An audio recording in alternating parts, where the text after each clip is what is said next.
جو جہنم سے بچ گیا نا، جنت میں چلا گیا، یہ ہے کامیاب۔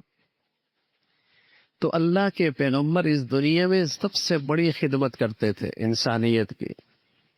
انسانیت کی سب سے بڑی خدمت کرتے تھے۔ اللہ کا پیغمبر دنیا میں سب سے بڑی خدمت کرتے تھے، اور وہ سب سے بڑی خدمت ان کے پیش نظر کیا ہوتی تھی کہ لوگ جہنم سے بچ جائیں۔ جہنم مسئلہ ہے، دنیا کی بھوک مسئلہ نہیں ہے، دنیا کے معاش کا مسئلہ نہیں ہے، دنیا کی یہ چیزیں اتنے مسائل نہیں ہے، جہنم مسئلہ ہے۔ پیغمبر اس خدمت کو لے کر دنیا میں آیا کرتے، جہنم مسئلہ ہے۔ اور جن خوش نصیب لوگوں کو اللہ رب العزت اس دنیا میں اپنے دین کی خدمت کے لیے قبول فرماتے ہیں، ان کی زندگی کا سب سے بڑا موضوع بھی یہ ہوتا ہے کہ مسئلہ لوگوں کی ظاہری زندگی کا نہیں ہے، مسئلہ مسلمانوں کی ناکامی کا ہے کہ جہنم میں چلے جائے۔ اصل مسئلہ ان کا یہ ہے کہ انہیں جہنم سے بچانا ہے۔ یہ انسانیت کے ساتھ سب سے بڑی خیر خواہی ہے۔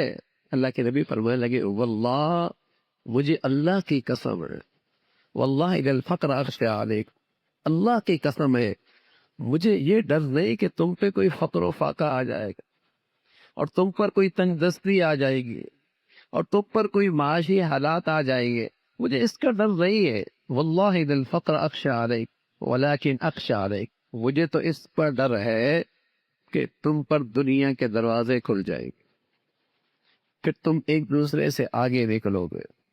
فتنافسوا کما تنافسوا، جیسے پہلی قومیں ایک دوسرے سے آگے نکلنے لگی، اس سے آگے نکل جاؤ، اس سے آگے بڑھ جاؤ، میرا اسٹیٹس اس سے بڑھیا ہو جائے، میرا اسٹیٹس اس سے بڑھیا ہو جائے۔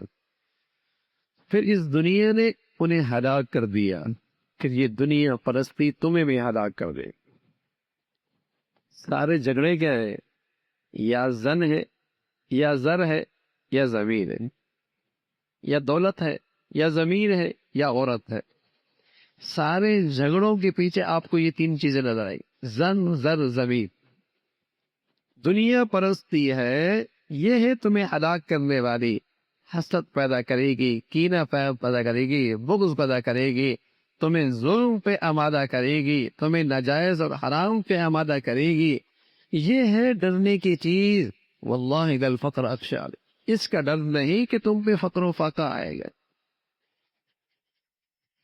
تو اصل مسئلہ یہ ہے کہ اللہ کرے ایمان کے ساتھ خاتمہ ہو جائے، ایمان کی زندگی ہمارے بچوں کو مل جائے، ہماری بچیاں ایمان کے مطابق زندگی گزارنے لگے۔ اللہ کرے یہ ہے اولاد کے ساتھ خیر خواہی، اور یہ ہے اپنے بچوں کے ساتھ حقیقی خیر خواہی۔ اللہ کرے ان کا ایمان پہ خاتمہ ہو جائے، روٹی کھلا دی، کھانا کھلا دیا، کپڑے پہنا دیے، گھر دلا دیا، گاڑی دلا دی۔ ارے میاں، یہ تو ایک کافر باپ ہی اپنے بچے کے لیے کر لیتا ہے، یہ سارے کام تو ایک کافر باپ بھی اپنے بچوں کے لیے کر لیتا ہے، یہ کوئی بڑی بات نہیں ہے۔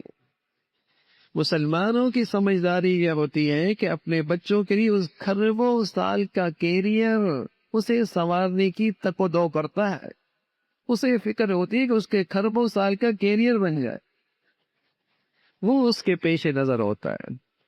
اللہ رب العزت ہم سبھی کو ایمان والی اور ہم سبھی کے اولادوں کو ایمان والی نیکی والی زندگی نصیب فرما دے۔